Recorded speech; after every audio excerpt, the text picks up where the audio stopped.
Salam dan bahagia Bapak dan Ibu guru hebat. Perkenalkan, saya Kartini Sihombing, seorang mahasiswa PPG Calon Guru Gelombang 2 tahun 2024 di Universitas Katolik Santo Thomas Medan pada program studi PGSD. Di video ini, saya ingin berbagi tentang perjalanan saya di dunia literasi dari masa saya menjadi seorang pelajar sampai saya pernah menjadi seorang guru dan sekarang mengikuti PPG. Literasi bagi saya itu bukan hanya kemampuan membaca dan menulis, tapi juga cara untuk membuka banyak pintu pengetahuan dan pengalaman baru. Perjalanan literasi saya dimulai ketika saya masih menjadi seorang siswa, yaitu di bangku sekolah dasar. Salah satu kegiatan yang paling saya nikmati waktu itu adalah membaca di perpustakaan sekolah. Sekolah saya dulu sudah merupakan lingkungan yang kaya akan literasi, salah satunya dengan pemanfaatan perpustakaan yang memiliki banyak buku. Setiap kali saya ke sana, saya merasa bahwa saya itu sedang memasuki dunia baru. Saya bisa membaca berbagai buku, dari cerita fiksi yang seru hingga buku pengetahuan yang dapat membuka wawasan saya tentang dunia ini. Dulu, saya sangat senang membaca buku cerita fiksi seperti fabel, sehingga di sela-sela istirahat, saya selalu menyempatkan untuk membaca di perpustakaan. Membaca di perpustakaan membuat saya merasa lebih dekat dengan pengetahuan. Seperti yang kita ketahui bahwa buku adalah jendela dunia, dan itu menjadi salah satu cara bagi saya belajar tentang banyak hal selain dari pelajaran yang saya peroleh di kelas. Saat membaca, saya belajar tidak hanya dari apa yang ada di dalam buku itu, tapi juga dari bagaimana saya bisa menghubungkan pengetahuan tersebut dengan apa yang saya alami sehari-hari. Tindakan ini menjadi kebiasaan bagi saya hingga saya duduk di bangku kuliah. Tepatnya di semester 6, saya mengikuti program kampus mengajar angkatan 3 yang ditempatkan di salah satu sekolah dasar di Mandailing, Natal. Program ini bertujuan untuk meningkatkan literasi siswa, khususnya bagi mereka yang belum bisa membaca. Pengalaman ini sangat berarti bagi saya, di mana saya bekerja dengan siswa-siswa yang sebelumnya belum mengenal huruf atau bahkan belum tahu cara membaca. Di sini saya belajar banyak tentang tantangan yang dihadapi oleh anak-anak sehingga mereka belum menguasai literasi dasar, seperti kurangnya dukungan dari orang tua, perbedaan bahasa di rumah dengan di sekolah, minat belajar yang belum ditumbuhkan, dan sekolah yang belum kaya akan literasi. Karena di sekolah tersebut memang memiliki perpustakaan, namun buku-buku yang ada itu tidak variatif dan tidak sesuai dengan minat peserta didik, dan gedung perpustakaan yang digabung dengan kantor guru. Nah, melalui pendekatan yang sabar dan penuh perhatian, saya dan rekan mahasiswa lainnya membantu mereka untuk mengenal huruf dan akhirnya mulai bisa membaca. Kami melakukan kegiatan tersebut rutin setiap pagi dan di jam istirahat.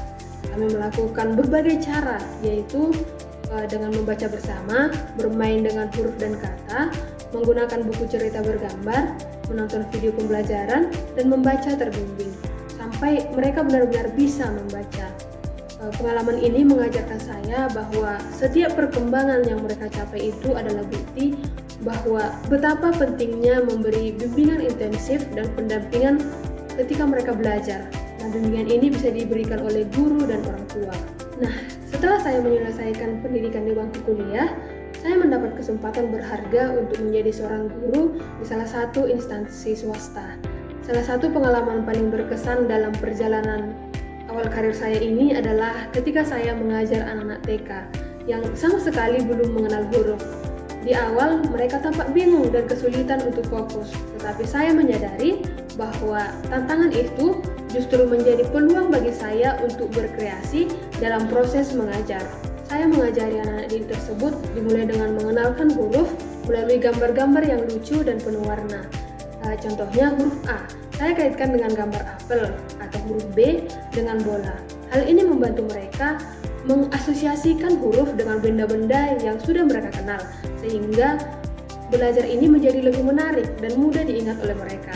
Selain itu, saya juga menggunakan lagu-lagu sederhana tentang alfabet yang kami nyanyikan bersama dengan gerakan tangan atau tarian kecil. Ini tidak hanya membantu mereka untuk menghafal huruf, tapi juga menciptakan suasana yang menyenangkan dan penuh energi.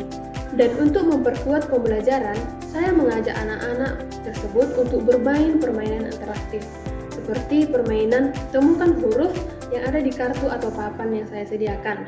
Lalu saya mengajak mereka menyusun puzzle alfabet. Bisa juga pernah saya lakukan dengan lomba mencari benda di kelas yang dimulai dengan huruf tertentu. Nah, permainan ini membuat mereka lebih aktif dan terlibat langsung dalam proses belajar. Setiap kali anak-anak berhasil mengenali atau menyebutkan huruf dengan benar, saya selalu memberikan pujian dan penguatan positif, seperti tepuk tangan atau memberikan stiker bintang kepada mereka.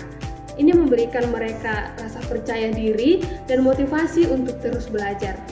Saya juga memastikan untuk selalu mengulang huruf yang sudah dipelajari sebelumnya, agar mereka semakin ingat. Seperti untuk huruf A, B, C, D, besoknya saya tetap mengingatkannya agar mereka ingat. Nah, di situ juga saya memberikan kesempatan untuk mempraktikkan kemampuan mereka seperti mengeja kata sederhana atau menyebutkan huruf dalam nama mereka. Meskipun proses pembelajaran di TK memang penuh tantangan, saya merasa sangat senang melihat perkembangan anak-anak tersebut. Mereka mulai mengenali huruf, bahkan sudah bisa mengeja kata-kata sederhana. Hal ini mengajarkan saya bahwa literasi ini harus diberikan sejak dini dengan cara yang menyenangkan, sabar, dan sesuai dengan usia mereka. Literasi bukanlah sesuatu yang bisa dicapai dalam waktu yang singkat, tetapi merupakan fondasi yang harus dibangun dengan langkah-langkah kecil dan harus konsisten. Keberhasilan anak-anak ini menjadi bukti bahwa setiap langkah-langkah kecil dalam proses belajar itu sangatlah berharga dan harus dilakukan secara berkelanjutan. Dan di perjalanan PPG ini, melalui mata kuliah literasi dasar dan mengikuti PPL di Sekolah SD Negeri 06644, saya semakin memahami bahwa sangat penting untuk menciptakan lingkungan yang kaya akan literasi di sekolah. Literasi itu bukan hanya tentang kemampuan membaca dan menulis, tapi juga tentang menciptakan kebiasaan dan suasana yang mendukung pengembangan keterampilan literasi siswa. Misalnya, bisa dengan membuat pojok baca di setiap kelas yang disediakan dengan buku-buku yang bervariatif. Bisa juga dengan menampilkan hasil karya siswa di kelas tersebut, bisa ditempelkan di dinding-dinding.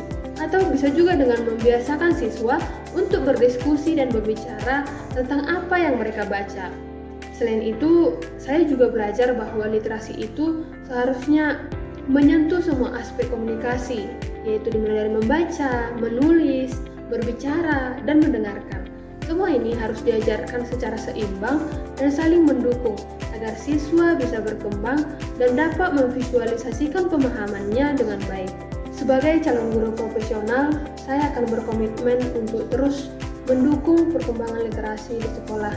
Saya berharap saya bisa berkontribusi dalam menciptakan lingkungan yang dapat mendorong siswa untuk mencintai literasi dan membuat mereka merasa bahwa belajar itu menyenangkan dan bermanfaat. Saya juga ingin terus belajar dan mengembangkan diri saya agar menjadi seorang guru yang literat, sehingga bisa memberikan pengalaman terbaik bagi siswa.